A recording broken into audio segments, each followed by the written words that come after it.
Control control, এটা flight 779। বিমানটি আমার নিয়ন্ত্রণে নেই, নিয়ন্ত্রণের বাইরে চলে যাচ্ছে। Please help me. 779, 779, আপনার অবস্থান জানান। আশেপাশে অবতরণের জন্য কোনো ফাঁকা জায়গা পাচ্ছেন কি? না স্যার, একদমই না। নিচে পুরোটাই ঘনবসতি, এখানে ল্যান্ড করা কোনোভাবেই সম্ভব না। আমরা বুঝতে পারছি, আপনি শান্ত থাকুন তৌকির। স্যার শান্ত থাকার সময় নেই, বিমানে মনে হচ্ছে কোনো একটা সমস্যা দেখা দিয়েছে স্যার। আমি বুঝতে পারছি না স্যার কি হচ্ছে।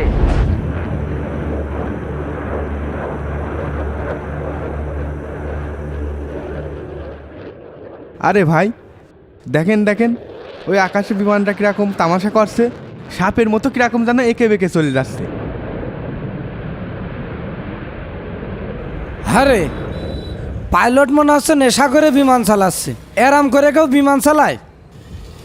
ঠিকই বলেছেন ভাই, পাইলট মনে হয় আকাশের ওই পুকুর মনে করেছে, আর এই জন্যই সাঁতার কেটে বেড়াচ্ছে। আরে দূর, ওর চাইতে তো আমি ভালো চালাতে পারি। রিক্সার হ্যান্ডেল এরম সোজা করে ধরে রাখবো, রিক্সায় বিমান হয়ে যাবে। ওই বিমান যদি আমার কাছে দিত, আমি একদম সুদা চালাতাম, বেকাদারা চালাতাম না। ওই দেখ, আবার আমার গাঁজাখোরের মতন চালাচ্ছে।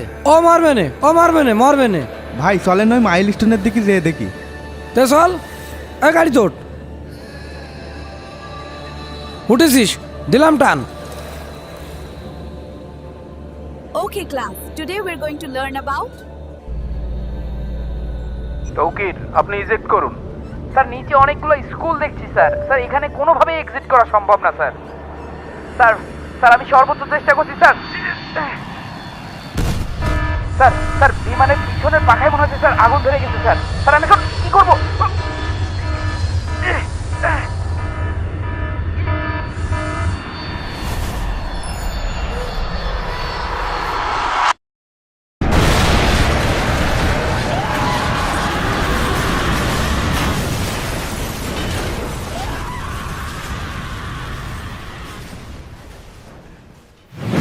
ভাই, ব্যানার পোস্টার লাগানোর কাম কাজ সব করে আলছি।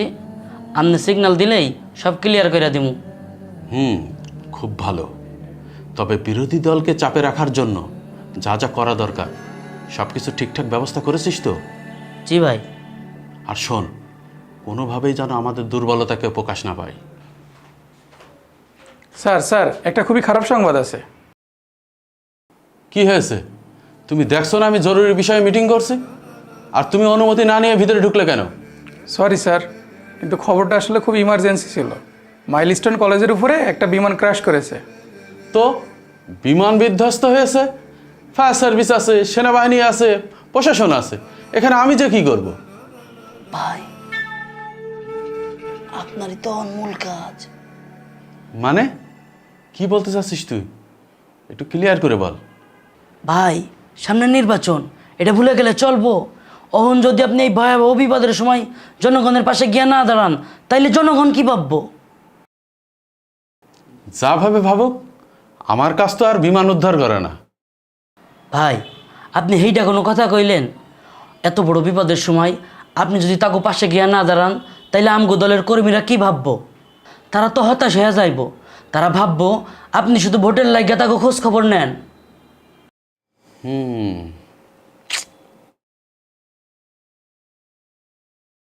ভাই, আপনি শুধু একবার ভাবেন, মাইলস্টোনে যাওয়ার পর সাংবাদিক, প্রশাসন, জনগণ সবাই আপনার দিকে তাকায়া আছে।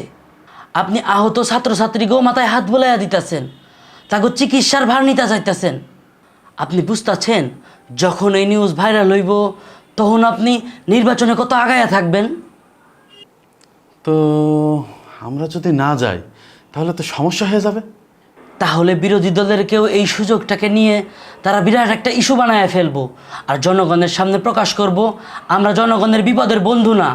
আমরা যদি জনগণের ইমোশনকে কাজে না লাগাতে পারি, তাহলে রাজনীতি করে কি লাভ ভাই? এই দ্রুত গাড়ি বের করতে বল, আর সব মিডিয়াকে আসতে বল। আমি এক্ষুনি মাইলস্টোন কলেজে যাব। যা যা যা, তাড়াতাড়ি বের কর। ঠিক আছে ভাই, আমি অহনি ব্যবস্থা করতেছি।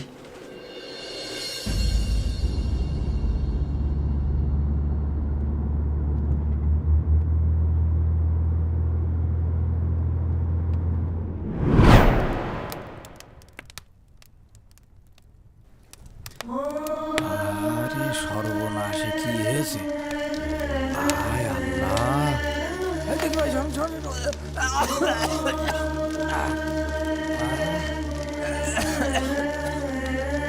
যা ভাবিলাম তাই হয়েছে গো। কি সর্বনাশ হইল! সাত্তার সাহেব, এই মাইলস্টোন স্কুল অ্যান্ড কলেজের ভয়াবহ অগ্নিকাণ্ড সম্পর্কে আপনি কিছু বলুন। কি বলবো ভাই, কণ্ঠ আমার শুকিয়ে আসছে। এই যে মাইলস্টোনের ছোট ছোট সোনামণিরা আগুনে পুড়ে ছাই হয়ে গেল।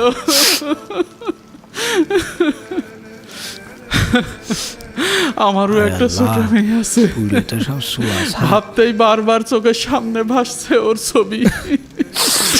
একটু ভালো করে কান্দেন ভাই, টিস্যু, চোখ বসে। একজন বাবা হয়ে আমি কিভাবে সহ্য করি? শান্ত হন ভাই, শান্ত।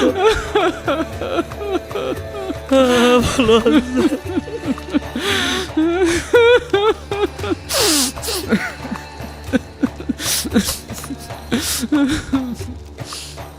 আচ্ছা, এই অগ্নিদগ্ধ ছাত্রছাত্রীদের জন্য আপনাদের কোনো পরিকল্পনা আছে কিনা? ভাই এখন সাহায্য সহযোগিতার আলোচনা করার মতো পরিবেশে নাই। শান্ত হন ভাই, শান্ত হন। স্যার স্যার স্যার, আপনারা একটু সাইডে গিয়ে প্রেস ব্রিফিং করলে খুব ভালো হয়। ভিতরে অনেকে আহত অবস্থায় রয়েছে, তাদেরকে বের করা যাচ্ছে না, আর আপনাদের গাড়ির কারণে অ্যাম্বুলেন্স আসতে পারছে না। স্যার প্লিজ স্যার, গাড়িগুলো একটু সরান। এই বলে, ওই তুই কার লগে কথা কস জানোস? তুই দেখোস না ভাই এখন জাতির উদ্দেশ্যে কথা হইতাছে? ওই তুই দেখোস না ভাই নিজেই দুঃখে কাইন্দা ফেলছে, তুই আবার আইসোস রাস্তা পরিষ্কার করতে?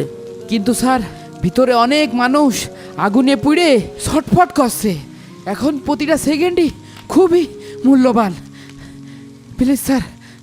এই ওকে সরা, ও এখানে ক্যামেরার সামনে সিনক্রেট করছে, ও নিশ্চয় বিরোধী পক্ষের দালাল।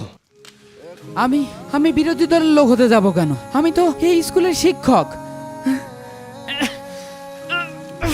মানে দেখলেন তো আপনারা, আমরা যখন দেশ ও জাতির জন্য কাজ করতে আসি তখন একদল ষড়যন্ত্রকারী আমাদের বাধা দিতে আসে। আমি এই ঘটনার তীব্র নিন্দা জানাই, আর এর পিছনে কারা ষড়যন্ত্র করছে তাদের সুষ্ঠু তদন্তের দাবি জানাচ্ছি।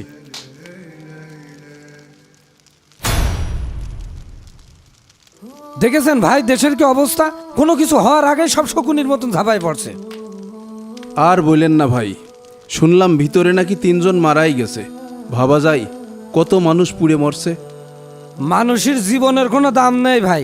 ওই দেখেন ক্যামেরা নিয়েও রাজনীতি শুরু হয়ে গিয়েছে, একজন আর একজনের ঘাড়ে দোষ চাপাচ্ছে। মানুষ লাশ নিয়েও রাজনীতি করছে, এর চেয়ে জঘন্য আর কি হতে পারে? সবাই সবার ফায়দা খুঁজছে। তা ভাই আপনি এখানে কি করছেন মানুষের এই ভিড়ির মাঝখানে? আর বললেন না ভাই, আমার একটা ছোটোখাটো ফেসবুক পেজ আছে। ও আচ্ছা। ধরেন একটা ভিডিও যদি ঠিকঠাক মতো ভিউ হয় আর তাতে যদি 10-15 হাজার টাকা আসে, তাহলে আমিও তো 10-15 দিন ঠিক মতো চলতে পারবো। ভাই কিছু মনে নিয়েন না, আমিও একই লাইনের লোক। আমারও একটা ইউটিউব চ্যানেল আছে, চ্যানেলের নাম মনের মতন টিভি। বলেন কি ভাই, আপনিও?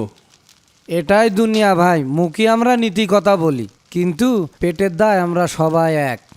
আসলেই একটু আগেও আমরা রাজনীতিওয়ালাদের দোষ দিচ্ছিলাম, আর এখন আমরা কি করছি?